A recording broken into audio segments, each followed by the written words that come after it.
Good morning all my dear students, this is Pradyumn. और कैसे हैं सारे के सारे? आई होप आप सब अच्छे होंगे। तो स्टूडेंट्स, आज हमारा अकाउंटेंसी का lecture number 12 chapter number 2 start होने जा रहा है, ठीक है ना। तो स्टूडेंट्स, और इसी के साथ हम आज अपना चैप्टर नंबर 2 बाइंड अप कर देंगे, फिनिश कर देंगे, और हम कल स्टार्ट करने वाले हैं चैप्टर नंबर 3। यहाँ से आपके न्यूमेरिकल क्वेश्चंस स्टार्ट होने वाले हैं स्टूडेंट्स।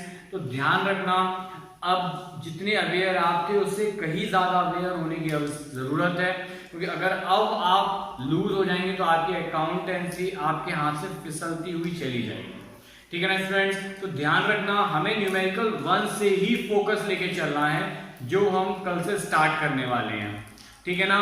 आज तक का काम यहां तक कंप्लीट करिएगा सारे के सारे, ठीक है ना स्टूडेंट्स। तो हम पढ़ रहे थे अकाउंटिंग स्टैंडर्ड्स। तो अकाउंटिंग स्टैंडर्ड हमने बताया था कि एक्चुअल में प्रॉब्लम क्या आ रही थी कि भाई सारे के सारे लोग हर जगह के अपने अपने अकॉर्डिंग अकाउंट्स मेंटेन कर रहे थे।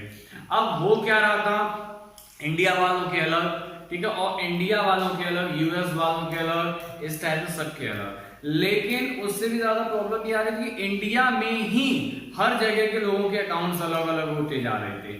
तब आईसीएआई ने क्या किया, अकाउंटिंग के रूल जनरेट किए, ठीक है ना, और उनको मार्केट में इशू किया कि आप केवल इन टर्म्स एंड कंडीशंस को फॉलो करके ही अकाउंट्स मेंटेन कर सकते हैं।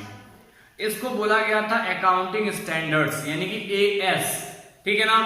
अब एएस को मार्केट में आ गई, ठीक है।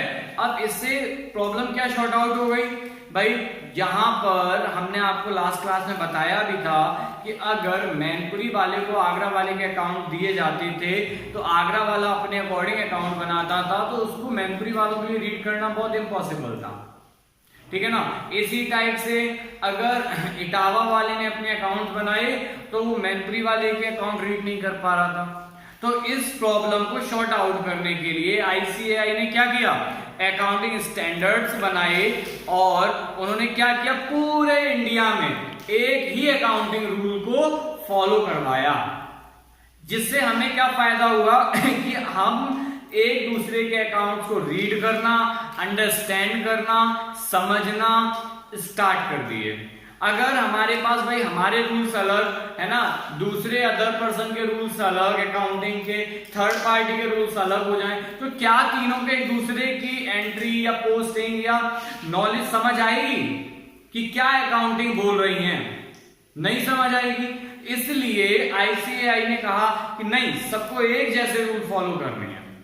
जिससे क्या हुआ, एक दूसरे के बीच में कन्वर्सेशन इजीली हो गया, है ना। भाई हमें किसी के अकाउंट्स देख के उसकी फाइनेंशियल कंडीशन पता करनी है तो बहुत आसानी से हम पता कर सके, ठीक है ना।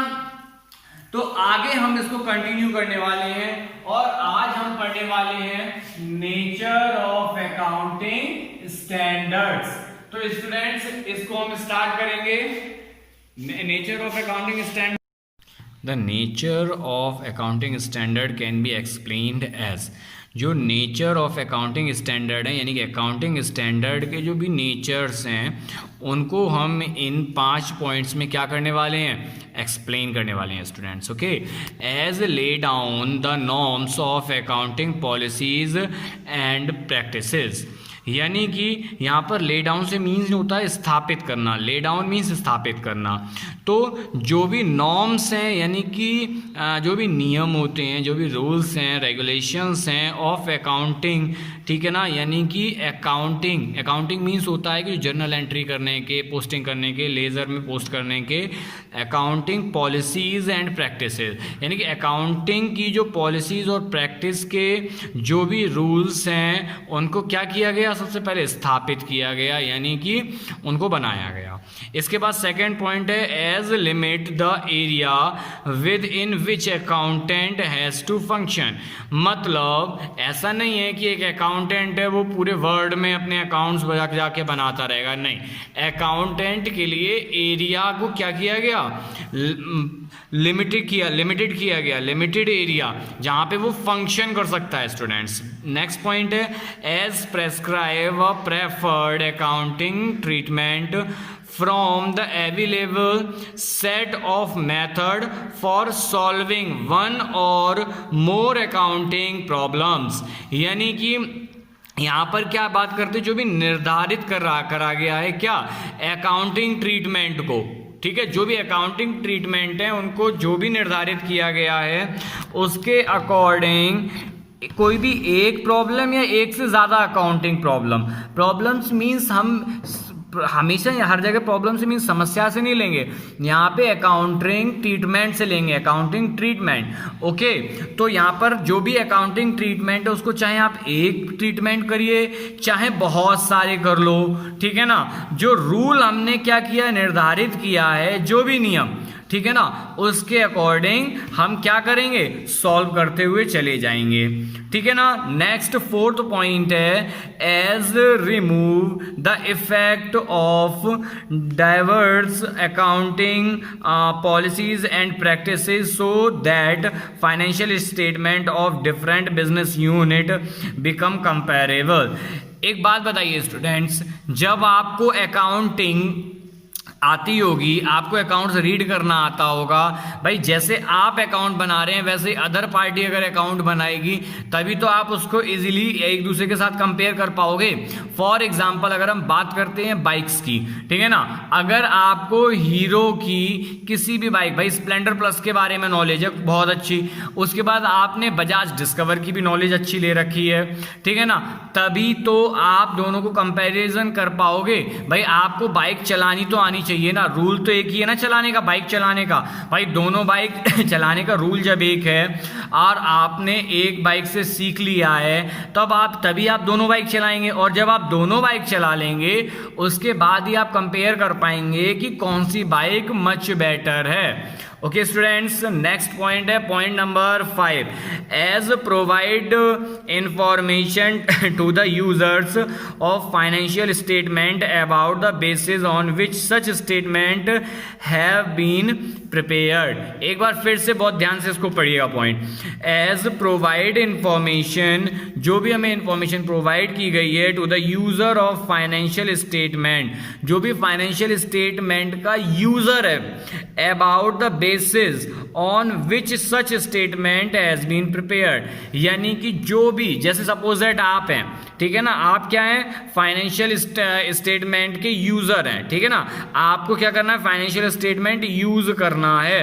तो क्या होगा भाई, आपको इंफॉर्मेशन प्रोवाइड कर दी जाएगी, ठीक है ना, आपके पास इंफॉर्मेशन आ गई, आप उसी के अकॉर्डिंग क्या करेंगे, अपने जो भी आगे फॉर्मेट प्रिपेयर करने आप प्रिपेयर करते चले जाएंगे, ताकि आप अदर कंपनीज के साथ बहुत इजीली अपने अकाउंट को क्या कर सकें, कंपेयर कर सकें, उनको रीड कर सकें, आपके अकाउंट्स को अदर पर्सन्स क्या कर सकें, पढ़ सकें, अंडरस्टैंड कर सकें। ओके स्टूडेंट्स, तो स्टूडेंट्स नेक्स्ट पॉइंट है हमारा ऑब्जेक्टिव ऑफ अकाउंटिंग स्टैंडर्ड्स।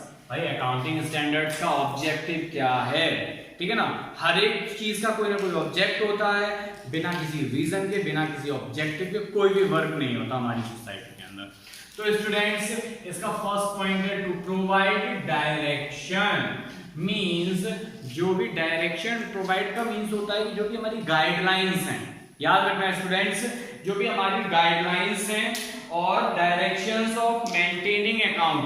भाई अगर हमने कोई भी अकाउंट बनाना है, जब तक उसके लिए हमारे पास प्रॉपर रूल्स एंड रेगुलेशंस नहीं होंगे, उसकी गाइडलाइन नहीं होगी, तब तक हम क्या नहीं कर पाएंगे, अपने अकाउंट्स को मेंटेन नहीं कर पाएंगे। नेक्स्ट पॉइंट है second point, to provide uniformity, ठीक है ना। तो क्या होता है, हम स्कूल में आते हैं, हाँ सर आते हैं, भाई एक दिन क्या होता है, कभी कभी हमें क्या मिलता है कि भाई जो मर्जी कपड़े पहन के आ जाओ, होता है ना 15 अगस्त के एक दिन पहले, हाँ सर होता है। फिर क्या होता है, सारे के सारे बच्चे कैसे वो देखा है ना, रेनबो की तरह साइनिंग मार रहे होते हैं, ठीक है ना लेकिन उसके बाद और पूरे ईयर क्या होता है, सब एक ही यूनिफॉर्म में आते हैं, सेम क्लोथ्स, है ना। तो यही बात यहाँ पर बोली गई है, भाई अगर हमारे अकाउंट्स अलग अलग हो जाएंगे, ठीक है ना, तो क्या होगा, रेनबो बन जाएगा, लेकिन अगर हमारे अकाउंट्स एक ही रूल्स रेगुलेशंस को फॉलो करते हुए मेंटेन किए जाएंगे तो क्या होगा, सारे के सारे अकाउंट एक जैसे होंगे। एक जैसे तो मीन्स ये नहीं है कि जो आपके अकाउंट वही मेरे अकाउंट, नो, मीन्स कंडीशंस उनमें एक ही अप्लाई होगी, याद रखिएगा, फॉर्मेट एक ही होगा। इसके बाद थर्ड पॉइंट है टू इम्प्रूव कंपेरेबिलिटी। भाई हमने अभी पढ़ा क्या, यूनिफॉर्मिटी, मतलब एक ही से अकाउंट्स होंगे, एक ही फॉर्मेट होगा, तो जब उनमें रूल एक ही लग रहा होगा तभी तो हम आपके अकाउंट में और अपने अकाउंट में कंपैरिजन कर पाएंगे। भाई आपने भी सेम यूनिफॉर्म पहनी, मैंने भी सेम यूनिफॉर्म पहनी, अब दोनों की यूनिफॉर्म में कंपेयर करना है कि किसकी यूनिफॉर्म ज्यादा नीट एंड क्लीन है ना, तभी तो कंपैरिजन हो पाएगा। अब आप अलग क्लोथ पहन के आए, मैं अलग क्लोथ पहन के आया, तो कंपैरिजन करना थोड़ा टफ हो जाएगा। आगे बात करते हैं टू इम्प्रूव अंडरस्टैंडेबिलिटी। भाई अगर हमारे रूल्स एंड रेगुलेशंस अलग हैं, आपका डेबिट क्रेडिट रूल अलग है, मेरा डेबिट क्रेडिट रूल अलग है, तो क्या आप मेरे अकाउंट कभी भी समझ पाओगे? नहीं सर, हम बिल्कुल भी नहीं समझ पाएंगे। भाई आपका रूल ही हम फॉलो करेंगे तभी तो आप मेरे अकाउंट समझोगे, मेरा रूल आप फॉलो करोगे तभी मैं आपके अकाउंट को समझूंगा। इसलिए ऑल ओवर इंडिया में क्या कहा इंस्टीट्यूट ने कि सारे के सारे मेरे अकाउंट फॉलो करो, इंस्टीट्यूट के अकाउंट फॉलो करो, कोई अपने अपने नहीं करेगा, ठीक है ना। तो यहां पर क्या हुआ, इसलिए क्या बना, आपस में अंडरस्टैंडेबिलिटी क्रिएट हुई। Next fifth point, to provide information to the user, मतलब जो भी अकाउंटिंग स्टैंडर्ड थे उसके अकॉर्डिंग अकाउंट मेंटेन किए, जब सिमिलरिटी आई, सेम गाइडलाइंस फॉलो हुए, तब जाके क्या हुआ, जो भी यूजर्स थे वो उन अकाउंट्स को यूज कर पाए। क्यों, अगर हमारे रूल्स अलग तो हमें समझ ही नहीं आने, जब हमें समझ नहीं आने तो हम यूज नहीं कर सकते आपके अकाउंट्स को, हम नहीं पता कर सकते आपका फर्म कैसा है, हम नहीं पता कर सकते कि आपकी फाइनेंशियल सिचुएशन आपकी कंपनी की कैसी है। ओके स्टूडेंट्स, तो इसी के साथ आज हम फिनिश करते हैं चैप्टर नंबर 2 और हम कल से स्टार्ट करने वाले हैं चैप्टर नंबर 3, और आपके लिए बहुत जल्दी एक सरप्राइज टेस्ट भी होने वाला है, तो उसके लिए भी रेडी रहें। मैं एक एक स्टूडेंट को कांटेक्ट करके उससे सरप्राइज टेस्ट का जो भी आंसर होगा वो कलेक्ट कर लूंगा, याद रखना, एक को भी नहीं छोड़ूंगा। Okay students, thank you, have a nice day.